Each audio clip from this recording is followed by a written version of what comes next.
Hey, Kevin Yates here for Stronger Over 50, and today I wanted to share how to fix shoulder pain from push-ups.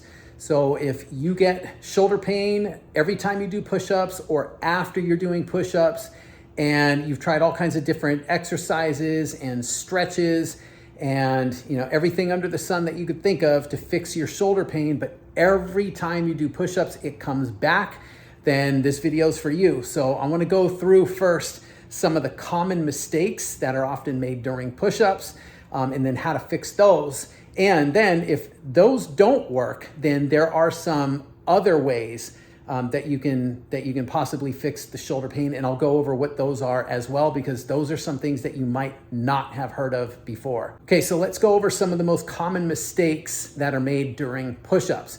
So number one is having too much hip drop or stomach drop. And what I mean by that is that, this could just be a problem with, your body position while you're doing them. But it's also important to notice when you feel pain during push-ups. So when do you notice the shoulder pain? Is it right away within the first rep or two?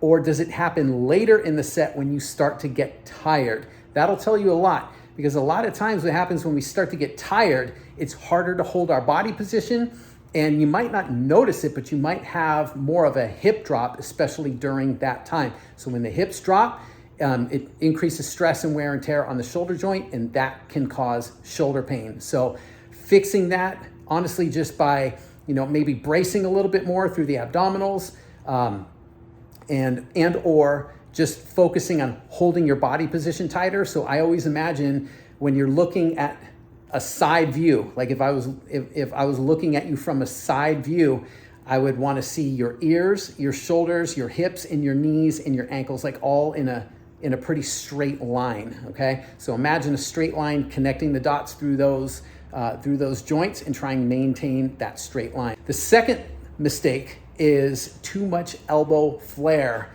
So when your elbows are flared way out wide, like a lot of times people hold this kind of a position with their push-ups, that can lead to shoulder pain, for a lot of people. So it's just a position that sometimes can be irritating to the shoulders. So one of the things that you can try with that, if you notice that you flare your elbows out wide, is tuck them to about like a 45-degree angle or so. So a little bit here. It doesn't have to be right at the sides, but just kind of go from 90 and then crank it down a little bit. And what you'll notice when you do that, when you tuck those elbows down in 45 degrees, you should feel a little bit more contraction through like the mid-back muscles, like right around your shoulder blade area there. And what that does is it helps to stabilize the shoulders. It gives the shoulders a stronger and more stable position, so they're less likely to experience pain. Just keep in mind that a lot of times what happens when you make that correction, if you're not used to that position, it might feel a little bit weaker. You might struggle to get the same number of push-ups. You might get a lot less because it's a little bit harder of a position to work from. But you sacrifice maybe a few repetitions in order to save your shoulders, basically. Okay, so another mistake is hand position. And basically, you just might need a little bit different hand position so you can experiment. Do your hands need to be a little bit farther apart, a little wider, or do they need to be a little bit more closer together? Do they need to be a little bit further down, maybe a little bit up? And we're just talking little changes. So the best way to figure that out is to try to play around with that, test it out and see what happens. And then the last mistake has to do with depth. And what I mean by that is, if you're just doing a basic push-up, on the ground, there's only so far that you can go. But then you have to think about, is that depth appropriate for your shoulder mobility? Meaning, do you have enough mobility in your shoulders to support that level of depth? And if you don't, like maybe if you've had a previous shoulder injury before, or if you have some limitations in your shoulder mobility, then even just doing a standard push-up where it doesn't really seem like it's extreme levels of depth that you're going to, but it can trigger pain in the shoulders. So you might, in that case, have to modify the depth a little bit, or you can modify the exercise by doing something like putting your hands on a bench and feet on the ground. So elevate the hands a little bit higher and see what happens with that. Because a lot of times that will cause a reduction in shoulder pain. And if that's what you get, then you just kind of start there, and then over time you could progressively work your way back down closer to the floor until you get to the floor. Okay, so now if you've tried to fix these common mistakes that I've just been talking about and nothing seems to be working, you still have shoulder pain during push-ups or after you're doing push-ups, then a lot of times we just have to look a little bit deeper. And what I mean by that is that we have to understand that just because you have shoulder pain does not necessarily mean you have a shoulder problem. Pain is something that is a response that is driven from the brain and through the nervous system. It is not created by the muscles and joints in the body. That's just where we feel it. So a lot of times we have to take more of an applied neurology type approach and look for different issues that could be triggering your shoulder pain during push-ups. So one of the simplest and fastest ways that we can decrease shoulder pain during push-ups is to do some manual sensory stimulation. And this is just basically sending some input to the brain and nervous system that lets it know that it's okay to move the shoulder. There's no threat, there's no injury that's gonna happen from this type of movement. So that's what we're communicating to the brain, and we're doing it through sensory input. So basically all this is it involves getting something soft like a washcloth or a tennis ball, something other than using your hand, and just getting the muscle of the shoulder and just rubbing it like about this kind of speed, steady and consistent, and rub all around the muscle, right? Front, top, back, all around the muscle for about 10 seconds or so. And you can do it light, you can do it with more pressure. It's just a matter of what feels comfortable for you. So doing sensory stimulation for about 10 seconds or so, and then immediately after that, go into a set of push-ups and see if there's any improvement. So one of the other techniques that we can use is working on other joints of the body to help decrease shoulder pain. And it goes back to what I was saying before, that just because you have shoulder pain doesn't necessarily mean that you have a shoulder problem. And this is especially true with chronic pain. So one of the things that you can do is work on the opposite joints of the body, because basically the joints of the body are connected, specifically shoulders and hips.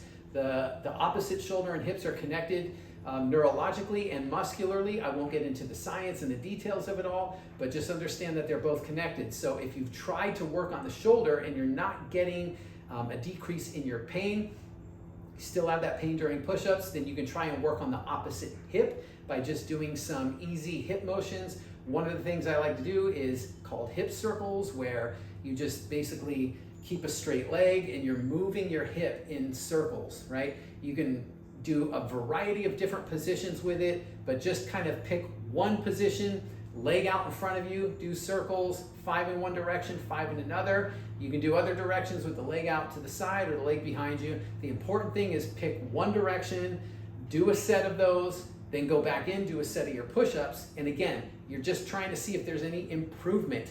If you get a decrease in pain, it's a good exercise for your brain and nervous system. They're basically saying that they like it, and you can try doing more of it, or again, change the position around a little bit, change the angle of it, and see if you can get an even better response. So another technique we can use is called vestibular activation. This just basically is sending input to help improve the activity and function of our vestibular system. If this system is not working properly, or if it's not working efficiently, then one of the things we can get is shoulder pain during push-ups. So being that push-ups involves a movement that is up and down, the vestibular activation we want to do is some simple up and down type movements. So you can try just doing about 10 to 15 seconds of real easy up and down motion. It could be some simple kind of heel raises like this that I'm doing, moving up and down. It could just be some simple like mini squats, like, quarter squats up and down, things like that. You can do some easy jumps. It doesn't matter, just something that's an up and down type motion, and notice what happens during that movement. You want to keep your eyes fixed on a target out in front of you while you do this, but just notice if you start to get any kind of if you lose a little bit of balance, or if you can't stay in one spot, if you're kind of moving and you're leaning all over the place, that's a clue that your vestibular system needs some activation. It's not working the way that it needs to. And so that could be a big clue as to why you might be getting shoulder pain during push-ups. Okay, so if you've tried doing all of these things that I've just suggested and none of them is working, you still have shoulder pain during push-ups, then it might be possible that your shoulder pain isn't being caused by movement, but it's being caused by something else. So there's basically 4 categories of pain, and any one of those or a combination of those can be causing your shoulder pain.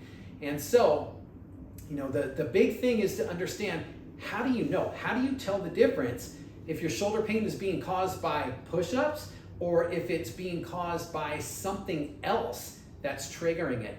So some of the things that we can have, you can have pain that is visceral, meaning that it's caused by issues that are going on in the organs of the body. And so, for example, if shoulder pain can, if it's spread out, meaning it's not localized in one spot, and it's kind of spread out, maybe like over the upper trap, maybe around the shoulder blade, that can have be issues having to do with like the gallbladder, possibly like lung issues, things like that. So, it is possible that you can get referred pain to the shoulder when there's issues going on in the organs of the body. Another type of pain we could get is called neurogenic pain, which is basically when you get kind of a stabbing or an electrical burning or shooting type pain.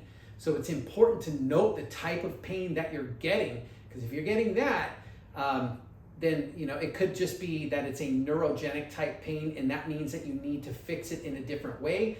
Your body's not necessarily going to respond to just stretching and exercising and trying to fix it that way. So the last type of pain is called sympathetic pain, and this is basically just an increased sensitivity to any kind of stimuli that can bring it on. For example, you don't have to be doing push-ups and you can still get shoulder pain. You can get shoulder pain from just when you're under a lot of stress, or if you didn't sleep well, or you're in a situation that maybe you're in a tense situation, or you're in maybe a highly emotional type of state. So anything like that or something even different can bring on shoulder pain. And that's the big telltale sign difference between like a sympathetic pain and what we call a somatic pain, meaning that it's referred right to the shoulder. If you have shoulder pain and it's there every time you're doing push-ups or immediately after the push-ups, then that's a big clue that you probably have what we call a somatic pain. And the telltale signs with somatic pain are just that. It's a sharp, localized pain, meaning that you can pretty much point with one finger where you feel that pain in your shoulder. It tends to be sharp, and it's reproducible with the same movement. So for example, every time you're doing push-ups, you feel sharp shoulder pain, and it's localized to one particular spot or area in the shoulder, and it happens every single time. If that's the case, then it's more likely you have a somatic type pain, which then, if that is the case, I would invite you to listen to this video, watch this video again, and try these strategies that I've mentioned just to cover your bases. It could be that maybe you need a little bit more practice with some of the strategies, or maybe you need to work with some of these strategies a little bit more or in a little bit of a different capacity. So if you'd like to know some more push-up modifications that you can use to help eliminate shoulder pain during push-ups, be sure to check out this video. And if you're looking for something more, then be sure to check out my Stronger Over 50 program that'll help you get leaner, stronger, and perform better without the nagging aches, pains, and injuries. The link is in the description box below, and thanks for watching.